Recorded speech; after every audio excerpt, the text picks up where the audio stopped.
पहली नज़र का इश्क। दिल्ली की एक शाम एक छोटे से कैफे में राहुल अपनी कॉफ़ी लिए खिड़की से बाहर देख रहा था।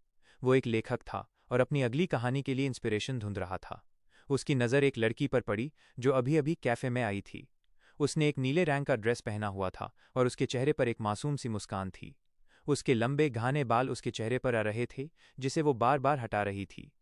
राहुल का दिल एक पाल के लिए थर गया, जैसे वक्त थाम सा गया हो। वो लड़की, जिसका नाम सिया था, एक आर्टिस्ट थी। अपनी पेंटिंग के लिए नए सब्जेक्ट्स ढूंढने के लिए वो अक्सर ऐसी जगहों पर आती थी। उसने कैफे के एक कोने में बैठकर अपना स्केच बुक निकला। राहुल ने हिम्मत करके उसके पास जाने का फैसला किया। एक्सक्यूज मी, राहुल ने धीरे से कहा। आपका नाम सिया है? सिया ने चौंक कर ऊपर देखा। हाँ, मेन सिया हूं। पर आप कौन? मेन राहुल। मेन आपको पहले भी यहां देखा है, राहुल ने झिझकते हुए कहा। आप बहुत खूबसूरत हैं और आपकी मुस्कुराहट वो बहुत ही प्यारी है। सिया पहले तो थोड़ी शर्माई, फिर मुस्कुरा दी। उनकी पहली मुलाकात ऐसी ही शुरू हुई। बातों बातों में उन्हें पता चला कि उनके शौक और सपने कितने मिलते जुलते हैं। दोनों को दिल्ली की पुरानी गलियां, पुराने गीत और बारिश की सौंधी खुशबू पसंद थी। उनकी दोस्ती गहरी होती गई। हर दिन वो मिलते, घंटों बातें करते और एक दूसरे को और बेहतर तरीके से समझने लाग। दिल की गहराइयां। दोस्ती कब प्यार में बदल गई, उन्हें पता ही नहीं चला।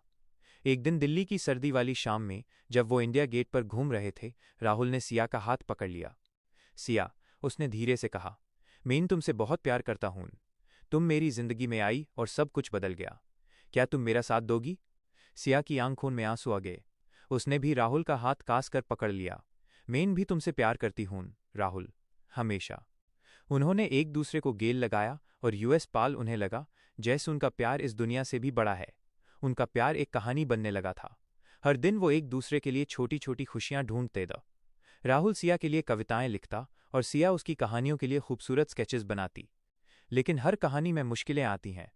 राहुल के परिवार को सिया से मिलने के बाद शुरू में थोड़ा अजीब लगा, क्योंकि सिया एक आर्टिस्ट थी और उनके लिए एक स्थिर नौकरी वाले लड़के से शादी करना ज्यादा जरूरी था।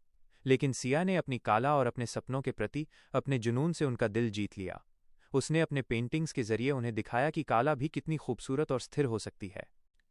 एक नई शुरुआत। कुछ सालों बाद उनकी शादी हो गई। उनका घर भी उनकी कहानी की तरह अनोखा था।